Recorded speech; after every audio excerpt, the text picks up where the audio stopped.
Located in the city of David, Hezekiah's tunnel has always intrigued archaeologists and historians alike. We're walking in a tunnel parallel to the Hezekiah tunnel. So we're walking in the Canaanite tunnel. It was dug out 3,800 years ago, right under Mount Moriah, where the city of David was built. It's one of the earliest examples of real-life engineering, a product of human genius during a time when tools like GPS, laser level, and even dynamite weren't around. But what truly makes Hezekiah's tunnel is its mention in the Bible. In this video, we're going to explore the historical and biblical aspects of one of the greatest archaeological discoveries and how it's another symbol of faith. Located within the city of David National Park in Jerusalem, Hezekiah's tunnel, also known as the Siloam Tunnel, is one of the greatest water engineering feats of the pre-classical period. Measuring about 1,760 feet in length, the ceiling at the start of the tunnel is 5 feet high. Meanwhile, at the Siloam end, it reaches a height of 16 feet. Interestingly, the tunnel is S-shaped, which many historians attribute to changes in plans and techniques during construction. Henry Sully in 1929 was actually the first one to suggest that Hezekiah's tunnel followed a natural crack in the rock. Meanwhile, Dan Gill argued that the two crews of diggers followed a natural karstic dissolution channel. But why would the people of that time feel the need to build such a marvelous structure? Chiseled into the wall of the tunnel is an inscription called the Siloam Tunnel Inscription, written by stonemasons over 2,700 years ago that answers that very question. The discovery of the inscription itself was no small matter. Commemorating building projects had been a common practice in the Middle East, but this was the first of its kind to be found in Hebrew, in the Paleo-Hebrew script. As historians got to studying the text, here's what they found about its origins. Thousands of years ago, residents of the city feared that the city would soon be under siege, and so to survive, the people built a tunnel that would bring water from a source outside the city walls into the city. Two crews of workers tunneled through bedrock.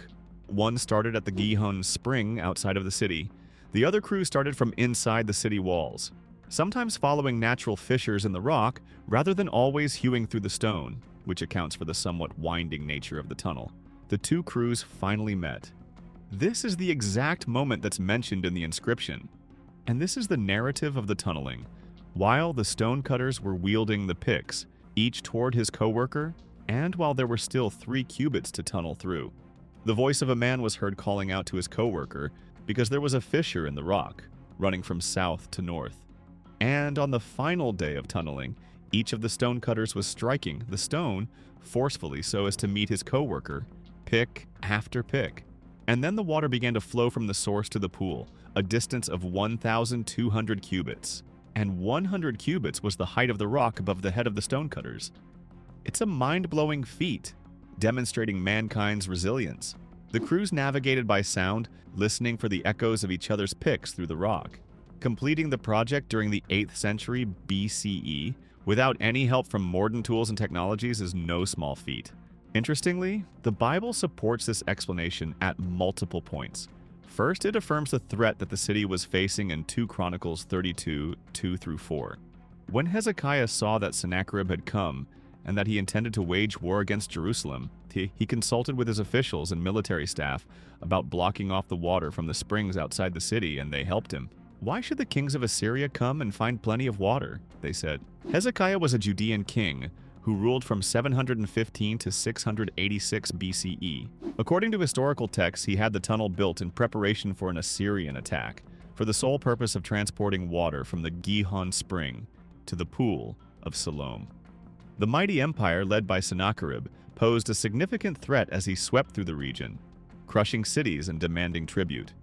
See, the king of Assyria, Sargon II, passed away in 705 BCE. Following his passing, Hezekiah chose to rebel against the empire. He refused to pay the heavy Assyrian taxes and formed an alliance with Egypt. So it makes perfect sense why the city faced an imminent threat. Not to mention, Sargon's son and successor, Sennacherib, was committed to maintaining the Assyrian empires and punishing tax evaders heavily. Historians believe the tunnel was built around 701 BCE as Sennacherib prepared to attack. The Gihon Spring was the city's main source of water. However, it was located east of and outside the city. So when the people fortified their city's wall, the spring was left out. This meant that, in case of a siege, the people would have been cut off from their water supply, which threatened the survival of a city that was right next to the Judean desert. Though living conditions were scorching, the Gihon spring breathed life into the city. In fact, the abundance of the spring's water supply is mentioned in Flavius Josephus's Wars 5, Chapter 4, Sections 1 and 2, a claim backed up by modern investigations. According to the City of David website, water gushes out of the ground at a rate of around 75,000 liters per hour, about 50,000 1.5-liter bottles, which is 650,000 cubic meters a year. Those numbers allow it to meet the daily needs of about 500,000 people. Fortunately, Hezekiah found a solution and ordered the construction of the tunnel which is mentioned in the Bible. 2 Chronicles 32:30 states, "This same Hezekiah also stopped the upper watercourse of Gihon and brought it straight down to the west side of the city of David." Meanwhile, Isaiah 22:11 states, "You built a reservoir between the two walls for the water of the old pool, but you did not look to the one who made it." This verse in particular invites followers to strengthen their faith in God. The Siloam pool has been mentioned in Scripture more than once as well. In John 9, Jesus heals a blind man by placing mud on his eyes and instructing him to wash in the pool of Siloam. To think such an important piece of history remained hidden for so long is mind-blowing. Back during Roman times, aqueducts supplied water to Jerusalem from the Hebron Mountains, and so it makes sense why historians and archaeologists failed to recognize the marvel of Hezekiah's tunnel. But thankfully, the tunnel was rediscovered in the 19th century. Explorers waded through its dark, narrow passageways, marveling at the ancient engineering and the still-flowing water. Charles Warren was the first one to document the tunnel in 1866. His discoveries invited others to marvel at this lost piece of history. Hezekiah's inscription was unfortunately discovered much later in the 1880s thanks to two kids. Their teacher, a German researcher, architect and resident of Jerusalem, Conrad Schick, followed them back to investigate. It may not mention the king, but historians found that the style of its letters dates to his time. Today, the inscription sits on display at the National Archaeological Museum in Istanbul. However, a replica of the inscription was installed in the tunnel, next to where the original one stood. For many, Hezekiah's tunnel is more than an engineering marvel. It's a symbol of faith, determination, and the belief that with enough willpower, even the hardest stone can be conquered. Even today, scholars point to this tunnel as one of the most conclusive pieces of archaeological evidence supporting biblical history. God's beloved people can walk through the tunnel themselves and witness the marvel. As part of the City of David National Park, it's a popular tourist attraction, inviting people to strengthen their faith in the Bible. So the next time you're in Jerusalem, take the plunge. Step into history and let Hezekiah's tunnel tell you its story. And that's all for today's video. What are your thoughts on Hezekiah's tunnel? Do you feel the biblical text supports historians' explanations?